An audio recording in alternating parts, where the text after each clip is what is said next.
औज़ुबिल्लाहि मिनश्शैतानिर्रजीम बिस्मिल्लाहिर्रहमानिर्रहीम अल्लाहुम्मा सल्लि अला सय्यिदिना व मौलाना मुहम्मद व बारिक वसल्लम वसल्लि अलैहि अस्सलातु वस्सलामु अलैका या रसूलल्लाह व अला आलिका व सहाबिका हबीबुल्लाह अस्सलातु वस्सलामु अलैका या रहमतल लिल आलमीन व अला आलिका व सहाबिका या सय्यदी या शफ़ीअल मुज़निबीन। तमाम दोस्तों को अस्सलामु अलैकुम व रहमतुल्लाहि व बरकातुहू। जैसा कि आप अहबाब के इल्म के अंदर है कि हमारी जो माशरे के अंदर पाई जाने वाली चंद गलत फ़हमियाँ हैं, कुछ ख़राबियाँ हैं, कुछ बुरी रसूमात हैं, उसके मुताल्लिक़ हमारी गुफ्तगू जारी है। तो आज भी मैं दो ख़राबियों की तरफ आपकी तवज्जो दिलाना चाहता हूँ।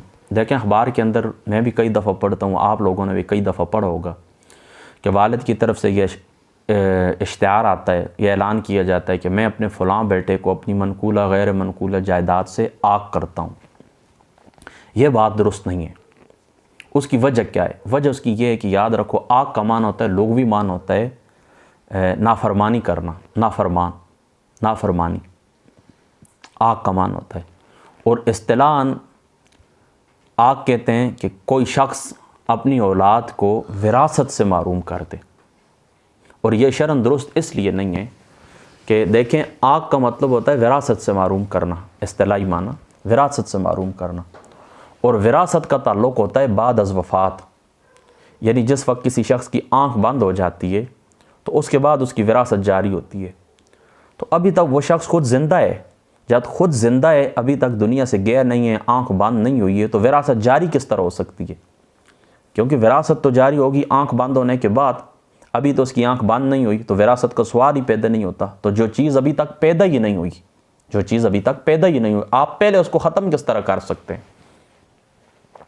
हाँ, वालिदैन इस तरह इश्तिहार दे सकते हैं, वालिद साहब इस तरह कहें कि मेरा ये बेटा नाफरमान है, इसके मैं किसी कौल फ़ेल का ज़िम्मेदार नहीं हूँ।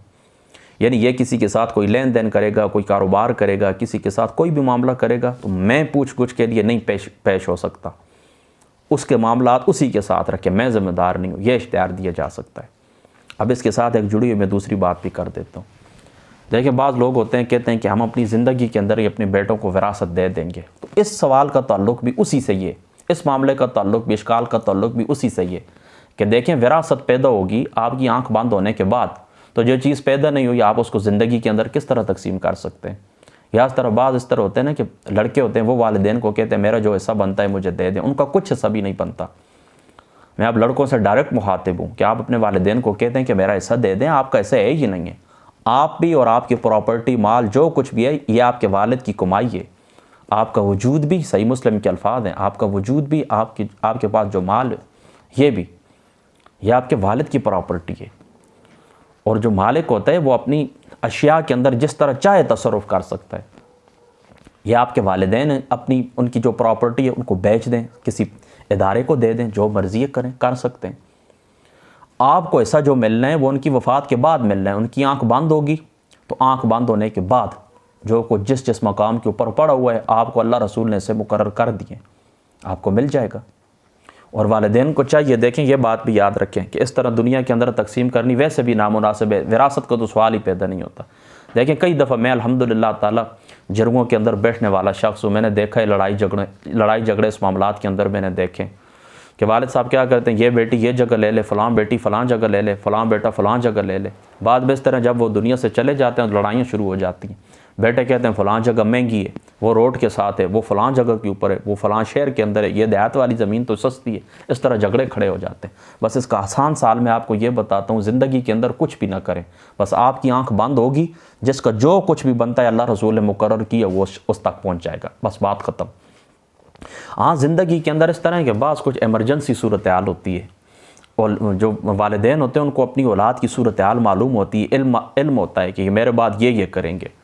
तो उसका तरीका ये होगा कि फिर आप इस तरह करें, दुनिया के अंदर अगर आपने तकसीम करना ही अपनी ज़िंदगी के अंदर, तो आप इस तरह करें कि फिर बराबर तकसीम करते हैं।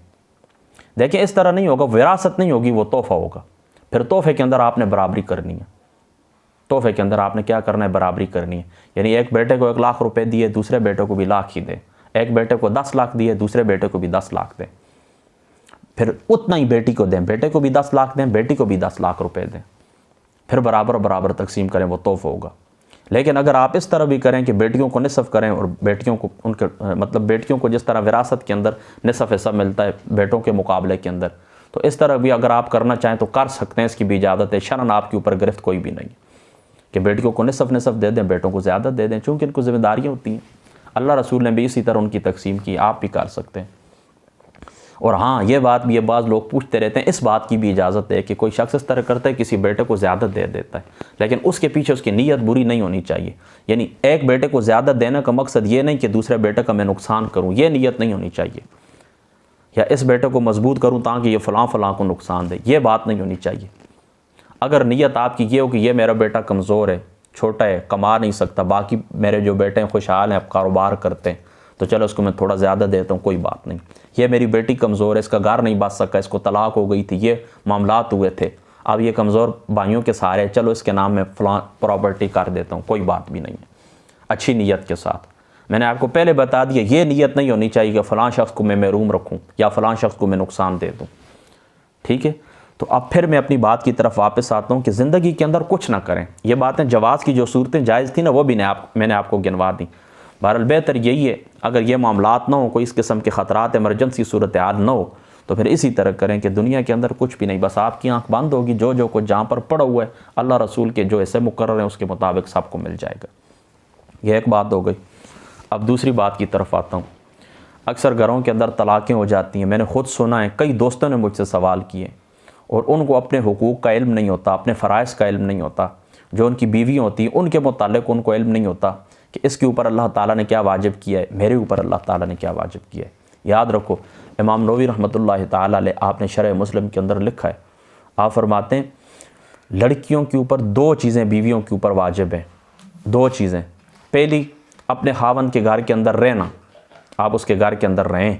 दूसरा, अपने जिस्म के ऊपर अपने खावंद को कुदरत देना। ये दो चीज़ें वाजिब हैं। अब तलाक़ पता है किस ये बात मैंने क्यों छेड़ी है? कहते हैं जी, मैं पूछता हूँ तलाक़ क्यों हुई? कहते इस वजह से हुई जी, देखिए मेरे भाई के साथ इसने ये किया, फ़लाँ काम इसको कहा था, इसने ये किया था, मेरे अबू फ़लाँ जगह के ऊपर थे, इसने ये नहीं किया, वहाँ ये नहीं हुआ, फ़लाँ रिश्तेदार के साथ ये मामला हो गया था। तो यार, जो चीज़ें अल्लाह ताला ने उसके रसूल ने उनके ऊपर वाजिब ही नहीं की हैं, तो उन मामलात के अंदर आप क्यों गिरफ्त करते हैं? शरीयत इनके ऊपर सिर्फ बीवियों के ऊपर दो चीज़ें वाजिब करती है। मैं फिर दोहरा देता हूँ, अपने जिस्म के ऊपर कुदरत देना, खावंद के घर के अंदर रहना, बाकी खाना पकाना, कपड़े धोना, सास ससुर की खिदमत करना, घर की सफाई करना, ये जितने भी मामलात आते हैं, ये सारे मुस्तहबात के अंदर आते हैं, सुनन के अंदर आ जाते हैं। यानी शरीयत इस्लामी इनको पसंदीदगी की निगाह से देखती है। अगर वो करें तो अल्लाह ताला उनको सवाब ज़रूर अता करेंगे, अगर न करें तो उनके ऊपर कोई गुनाह नहीं। लिहाजा जो चीज़ें अल्लाह ताला ने उसके रसूल ने उनके ऊपर वाजिब नहीं की, आप ज़बरदस्ती उन मामलात को दरमियान के अंदर ला कर अपने घर को ख़राब न करें, यह मेरी आपको नसीहत है। और ये जो बाज़ लोग फिरते रहते हैं, इंसानी हुकूक की बात करते हैं, तो हमारी बहनों बेटियों को आकर वरगलाते हैं कि तुम्हारे ऊपर ये भी नहीं है, ये भी नहीं है। तो मैं अपनी बेटियों बहनों से भी ये कहता हूँ, अगर आपके पास कोई इस तरीके से मामलात हो ना, तो आप उनको जवाब दें। आप उनको कहें कि बेशक इसमें कोई शक शुबे की गुंजाइश नहीं कि अल्लाह ताला ने ये चीज़ें हमारे ऊपर वाजिब नहीं की हैं, लेकिन शरीयत इनको पसंदीदगी के अंदर पसंदीदगी की निगाह से देखती तो है।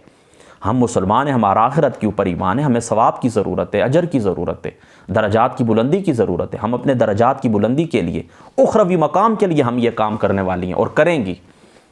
देखिए ना, ये इंसानियत की खिदमत के अंदर तो आता है ना, आला किरदार के अंदर तो आता है ना, खिदमत के अंदर आता है, खिदमत खल्क के अंदर आता है।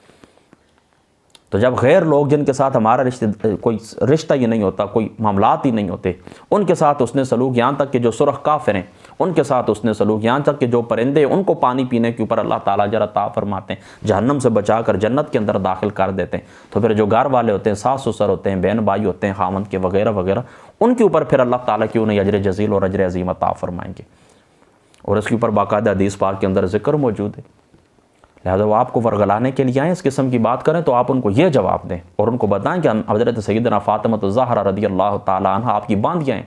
हज़रत फ़ातिमा ज़हरा रदी अल्लाह ताला अन्हा आपकी ज़ात मुक़द्दस ने चक्की पीसी थी, घर की सफाई की थी, हसनैन करीमैन को नहलाया था, अंडी पकाई थी, घर की सफाई सुथराई, सारे मामलात उन्होंने किए थे। हज़रत आयशा सिद्दीक़ा रदी अल्लाह ताला अन्हा उम्मुल मोमिनीन, आपने हुज़ूर अलैहिस्सलातु वस्सलाम के सर अक़दस के ऊपर कंघी की, घर के काम काज किए।